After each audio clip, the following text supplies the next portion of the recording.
আসসালামু আলাইকুম প্রিয় শিক্ষার্থীরা, নিশ্চয়ই তোমরা ভালো আছো। ক্লাসের ধারাবাহিকতায় আজকে তোমাদের অষ্টম শ্রেণীর পরিমাপ অধ্যায়ের 17 নং থেকে অঙ্ক করাবো। তো আজকে আমি যে অঙ্কগুলো করাবো এই অঙ্কের মধ্যে মোস্ট একটা ইম্পর্টেন্ট অঙ্ক আছে, সবচেয়ে ইম্পর্টেন্ট বেশি।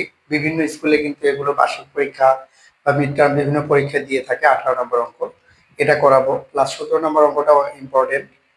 তো আজকে যে ম্যাথগুলো করাবো এগুলোর মধ্যে কিন্তু আমাদের একক যে আছে, দেখা যায় যে লিটার থেকে মিটার কিউব কিভাবে করব, আবার হচ্ছে সেন্টিমিটার থেকে মিলিমিটার কিভাবে করবো, এই সংক্রান্ত ম্যাথ একটু আছে আজকে বেশি। তো এগুলো আজকে শেখাবো ইনশাল্লাহ। তো দেরি না করে চলো শুরু করা যাক। তো আমাদের এখানে 17 নম্বর যে অঙ্কটা আছে সেটা হচ্ছে একটি চৌবাচ্চার 19,200 লিটার পানি ধরে, এর গভীরতা অর্থাৎ চৌবাচ্চার গভীরতা হলো 2.56 মিটার এবং প্রস্থ হলো 2.5 মিটার, এর দৈর্ঘ্য কত? তাহলে এই যে আমাদের এখানে চৌবাচ্চায় পানি ধরে লিখছে 19,200 লিটার, অ্যাকচুয়ালি এটা হচ্ছে আমাদের পানির আয়তন। সো আমাদের এই আয়তন লিটার থেকে মিটার কিউব বা ঘন মিটার বানাতে হবে, কারণ আমাদের ওই চৌবাচ্চার গভীরতা এবং প্রস্থ কিন্তু মিটার এককে দেওয়া আছে। তো সেক্ষেত্রে সর্বপ্রথম আমাদের কাজ হলো এই লিটারকে মিটার কিউব বা ঘন মিটারে কনভার্ট করে নেওয়া। তো আমরা যদি করি 17 নং, তাহলে আমরা লিখবো যে আমরা জানি অ্যাকচুয়ালি আমরা আমরা জানি আমরা জানি যে এটা কিন্তু মুখস্থ করে রাখতে হবে তোমাদের, এটা বইয়েও কিন্তু পাবা না। হ্যাঁ, তো এটা হচ্ছে যে 1,000 লিটার পানি সমান 1 ঘনমিটার। 1 ঘনমিটার মানে 1,000 লিটার পানি 1 ঘনমিটার পানি হয়। আবার 1 লিটার পানি ইকুয়াল, পানির আয়তন লিখি তাহলে ভালো হবে। পানির আয়তন 1 ঘনমিটার। তাহলে 1 লিটার পানির আয়তন 1/1000 ঘনমিটার। তাহলে আমাদের এখানে দেওয়া আছে 19,200 লিটার পানির আয়তন কত হবে? 19,200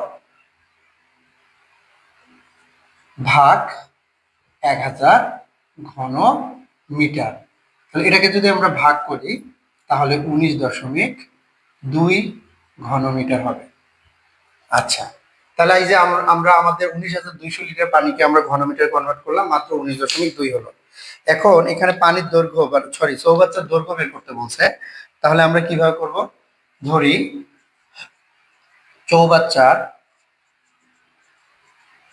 চৌবাচ্চার দৈর্ঘ্য, যেহেতু আমাদের এই দৈর্ঘ্য বের করতে বলছে, দৈর্ঘ্য আমরা জানি না, চৌবাচ্চার দৈর্ঘ্য মিটার ধরে নিলাম। তাহলে চৌবাচ্চার প্রস্থ দেওয়া আছে 2.5 মিটার। চৌবাচ্চার গভীরতা দেওয়া আছে, চৌবাচ্চার গভীরতা হলো 2.56 মিটার। তাহলে চৌবাচ্চার আয়তন হবে 2.5 ইন্টু 2.56 ইন্টু ঘন মিটার।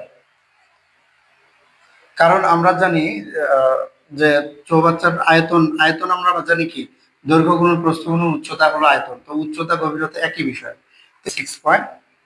6.4 ঘনমিটার। হ্যাঁ, আচ্ছা, এই যে আমাদের এটা হলো এত ঘনমিটার। এই যে আমরা আয়তন পেলাম, চৌবাচ্চার আয়তন, তার মানে আমাদের ওই চৌবাচ্চা যদি আমরা ফুলফিল পানি রাখি, পানি দ্বারা পূর্ণ করি, তাহলে কিন্তু তার আয়তনের সমপরিমাণ পানি কিন্তু ওই চৌবাচ্চায় ধরবে। তো যেহেতু আমার এখানে জায়গা নেই, আমি একটু উপরে মুছে দেই। তাহলে প্রশ্ন মতে আমাদের 6.4 ইকুয়াল হবে 19.2, বা এর মান হবে 19.2 বাই 6.4। সুতরাং ক ইকুয়াল হচ্ছে, এটা যদি আমরা ভাগ দিই তাহলে কত আসবে, 3। তাহলে ক এর মান 3 আসলো। সুতরাং আমাদের ওই চৌবাচ্চার দৈর্ঘ্য হলো 3 মিটার। এই যে এটা হলো আমাদের অ্যান্সার।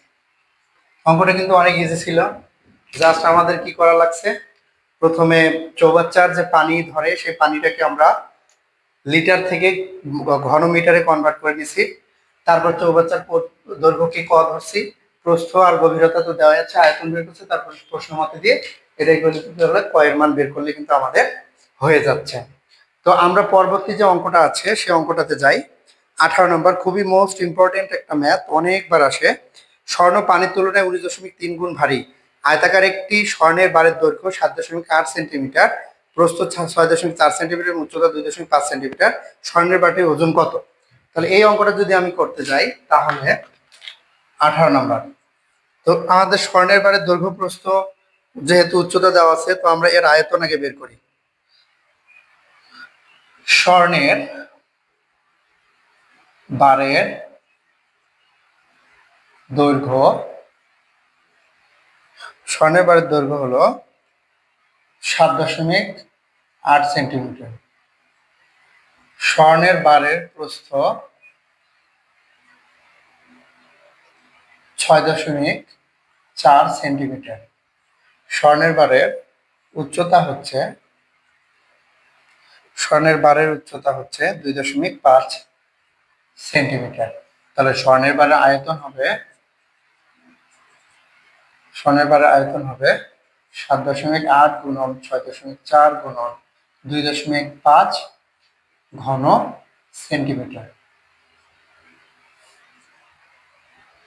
তাহলে এখান থেকে আমাদের আয়তন হচ্ছে, তার মানে 124.8 ঘন সেন্টিমিটার। ওকে, এরপরে এই যে আমরা আয়তন পেয়ে গেলাম স্বর্ণের, ঠিক এত আয়তনের সমপরিমাণ পানির ওজন আমরা আগে বের করবো, কারণ আমরা কিন্তু স্বর্ণের আয়তন থেকে সরাসরি কিন্তু ওজন বের করতে পারি না, কিন্তু আমরা কিন্তু আয়তন থেকে পানির ওজন বের করতে পারি। কারণ আমরা জানি যে 4 ডিগ্রি সেলসিয়াস তাপমাত্রায় 1 ঘন সেন্টিমিটার পানির ওজন কিন্তু 1 গ্রাম।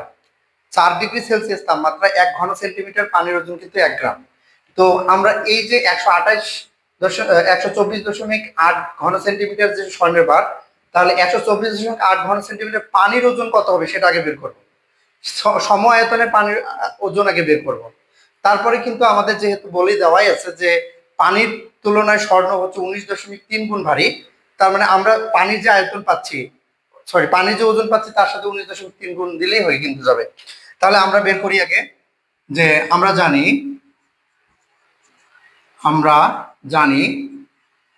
1 ঘন সেন্টিমিটার পানির ওজন 1 গ্রাম।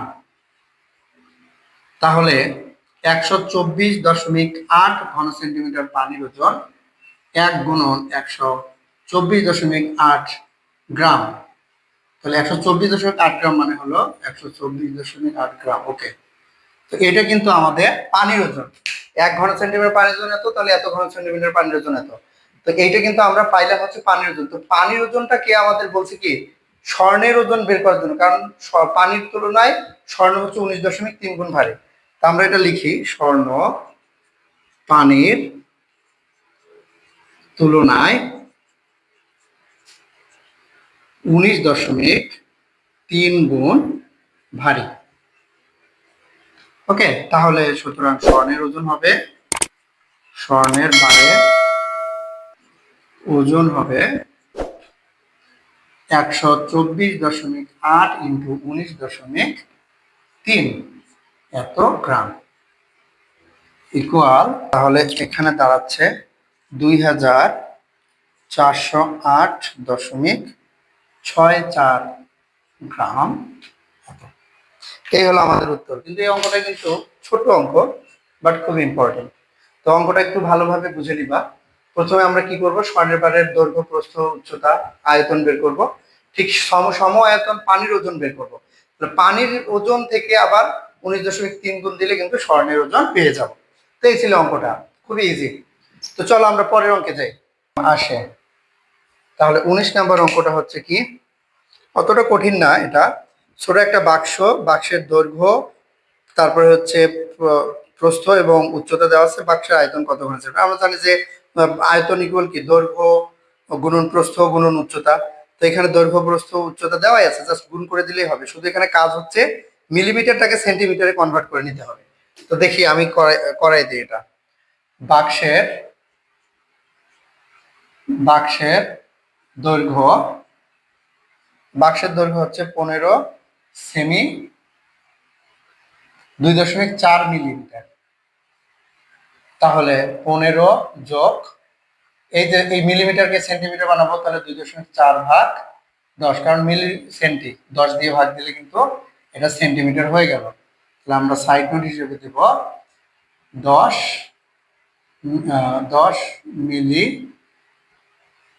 Millimetre equal to 1 centimetre. তাহলে 15 যোগ এটা যদি আমরা 10 দিয়ে ভাগ দেই তাহলে কত আসবে, 0.24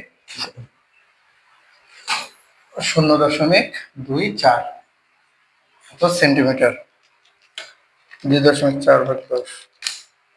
ওকে, তারপরে তাহলে এই দুটো যোগ করলে 15.24 সেন্টিমিটার। একইভাবে বাক্সের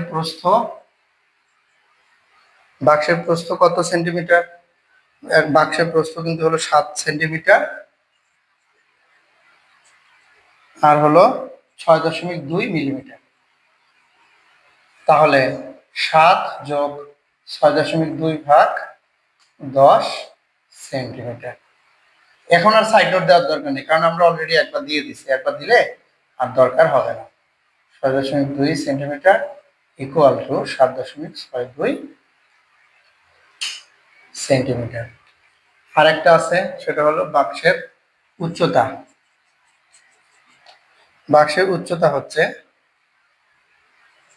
5 সেন্টিমিটার 8 মিলিমিটার। তাহলে 5 যোগ 8 ভাগ 10 সেন্টিমিটার ইকুয়াল 5 যোগ 10 দিয়ে যদি ভাগ করি 0.8 এত সেন্টিমিটার ইকুয়াল 5.8 সেন্টিমিটার। এখন এই তিনটা গুণ করলে কিন্তু আমাদের আয়তন বের হয়ে যাবে। আমি একটু প্রয়োজনের উপর একটু মুছে দিলাম। সুতরাং বাক্সের আয়তন হচ্ছে দৈর্ঘ্য গুণন প্রস্থ গুণন উচ্চতা, এত ঘন সেন্টিমিটার। তাহলে আমরা যদি এই তিনটাই গুণ করি তাহলে 15.24 গুণন 7.62 গুণন 5.8 আমাদের চলে আসলো 673.547 ঘন সেন্টিমিটার। এটাই অ্যান্সার। তো শিক্ষার্থীরা, তিনটা অঙ্ক করানো হলো, ভিডিও বেশি বড় করব না। এভাবে আমরা ধারাবাহিকভাবে পরবর্তী যে ম্যাথগুলো আছে সেগুলো সবগুলোই কমপ্লিট করব। তোমরা ধারাবাহিকভাবে দেখার অনুরোধ তোমাদের। যদি ক্লাসগুলো ভালো লাগে অবশ্যই লাইক, কমেন্ট, শেয়ার এবং চ্যানেলটি সাবস্ক্রাইব করে রাখবা। সবাইকে আন্তরিক